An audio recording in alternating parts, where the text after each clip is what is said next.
What's up, guys? I'm BTC. I'm sure all of you by now have already heard that the PvE campaign is gone and they're not going to be moving forward with it anymore. At first, it was supposed to be a major part of Overwatch 2, and then that got delayed, and they said, well, now it's going to be an expansion, and now they've come out and said, well, we're just not going to move forward with it. And that's really disappointing. I was very much looking forward to it. I know a lot of people say, whoa, you just hate on Overwatch these days. That's not true. I hate on the bad stuff, and I like the good stuff. Like, for example, the most recent event that they had with the Watchers and the Infinite Empire, I thought that was a really cool event. I mean, there were some issues with it, and, the teams are not even remotely balanced, but I like the general idea. So there are some good things here, but, there is other stuff that's just terrible, and it needs to be pointed out. And this is one of those things where the PvE campaign, I was really looking forward to it because I very, very much enjoy the archive missions. They're some of my favorite parts of the special events.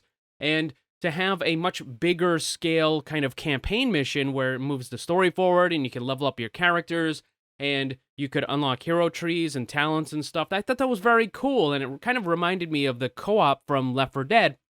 And I was looking forward to it. It looked really awesome. But now, of course, we're not getting that anymore.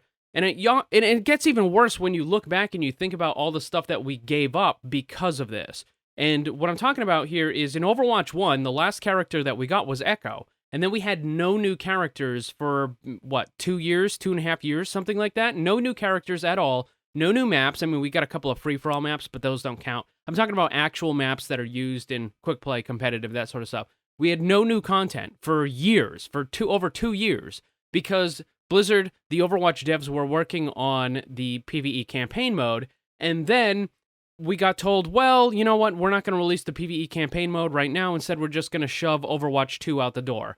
And when we got Overwatch 2, it wasn't finished, a lot of stuff was broken, a lot of the characters were broken, the workshop was completely removed because it didn't remove them or whatever.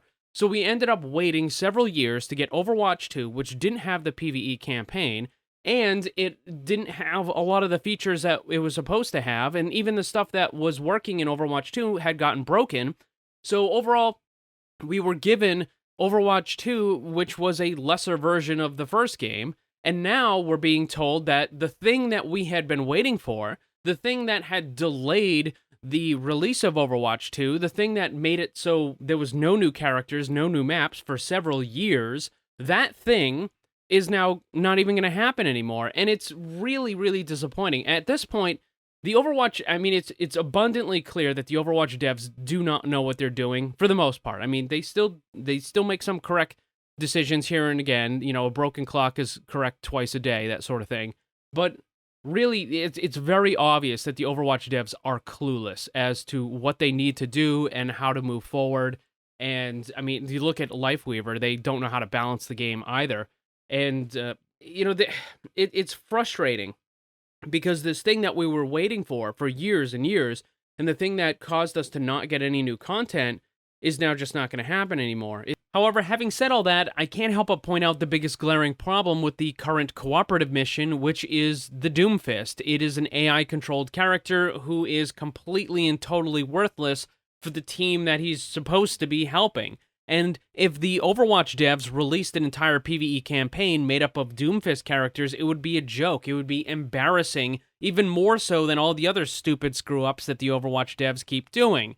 And you look at this character, the Doomfist, he's supposed to be helping the attackers, and yet he doesn't actually do any significant damage. He isn't a good distraction or anything like that. He's supposed to be a tank, bruiser, whatever you want to call him at this point. But he doesn't really do anything. He just stands in the open, and then he gets knocked down. And for the time that he's trying to revive you, what the Doomfist will do is he'll walk over, he'll start to revive you, and then he stops. And he starts to walk away, and he comes back, and he starts to revive you again. And then he stops, and he starts, and he stops. And it's like a human player who's trying to troll you, and where they're just kind of like, oh yeah, I'm gonna res you. Nope, I'm not. I'm gonna res you. Nope, I'm not. Except it's not a human player trolling you. It's an AI that is just so terrible it doesn't know what to do. And it's actually a detriment to have the Doomfist on your team. You're better off just leaving him in that ghost form for as much as possible. Never, ever revive the Doomfist, because it's a detriment to have him on your team. For the defenders, it's amazing, because he's an ult battery, and he just stands in the open, and you can build your ult charge. And you don't have to worry about him doing any real damage or or anything like that. He's just kind of there, and you can build your ult charge when the Doomfist comes out, and it's great if you're a defender. Attackers, not so much. So imagine having an entire campaign of just the Doomfist. And if you look at all the other archive missions that we've had up until this day, at this point, with all of the PvE that we've had, all of those enemies are really nothing more than just movable turrets, right? They lock on to one character on your team, and then they just try to attack that one character, and that's it. They might walk around a little, maybe they have a special ability or something like that, but they don't actually need to think about anything. There's no real decision-making processes that are going on with all of the enemy characters that you had in the Uprising mission or Retribution or whatever. All of those enemies are just dumb. They lock onto the nearest target just like the turret does or just like Bob does, and then that's it. But with a campaign, you would have to have enemies that are actually smarter. You would have to have bosses that are more intelligent and can make decisions.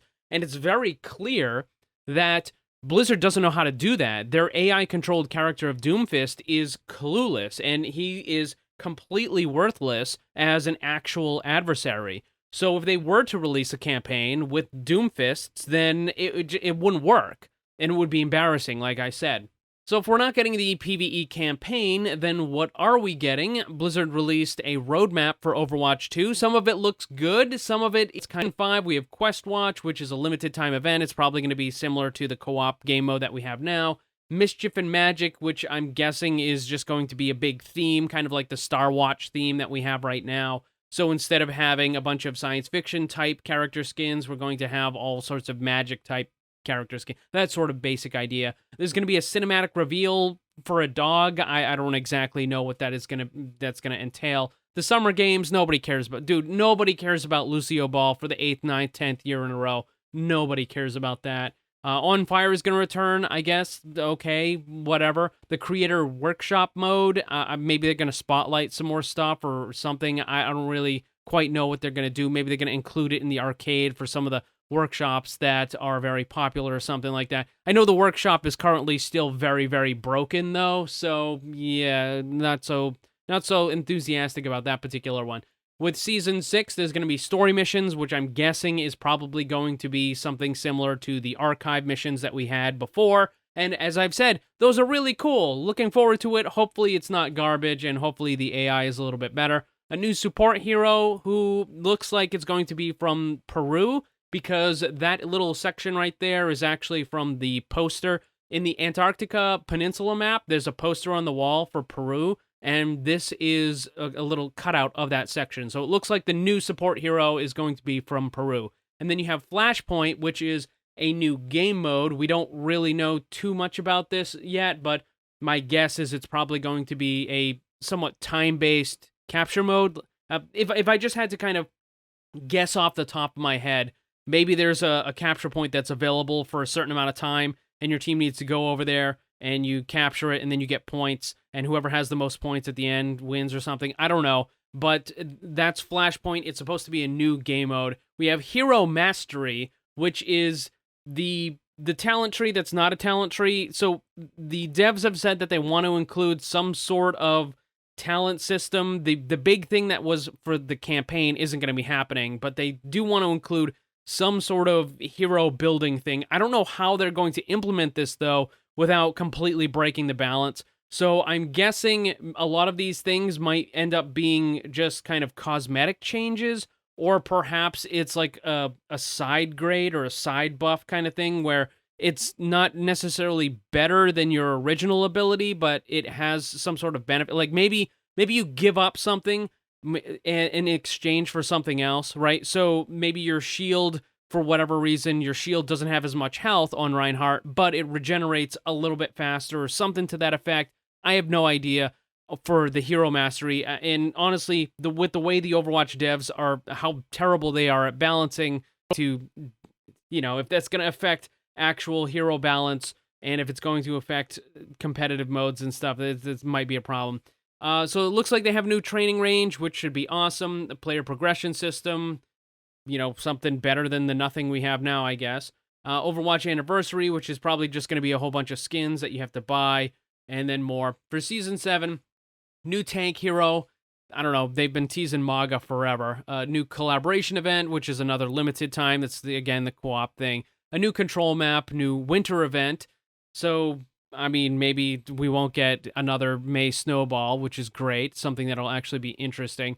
New hero mastery. This is going to be for that mastery system. Who knows what that's going to be? The Roadhog rework isn't going to happen till season 7, which is what? Let's like wait 5-6 months away. That's a long time. So Roadhog isn't getting his rework until season 7. Same thing with Sombra at the very end, not getting the rework until season 7, which is a really long time. Fan favorite modes return. That could be anybody's guess. Cinematic debuts, more cinematics. Okay. Credit where it's due. A lot of Blizzard cinematics do look really good. I mean, even way back in the day with, you know, not World of Warcraft, but just Warcraft 1, right? Like Warcraft and Diablo and StarCraft and stuff. They had amazing cinematics. Right, so Blizzard has always been known for having absolutely incredible cinematics, so we'll have to see how that goes. And then competitive mystery heroes, who cares about that? Lore Codex, looks like maybe they're just going to have some sort of in-game story stuff. I don't know, whatever. So they're not going to have the big PvE campaign. Some of the stuff that they're adding does look like it's going to be pretty good. Some of it looks like it's probably going to be taking way too long to add to the game.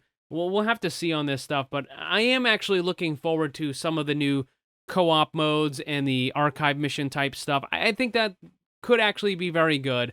You know, again, they still need to work on the AI and some of the balancing on that.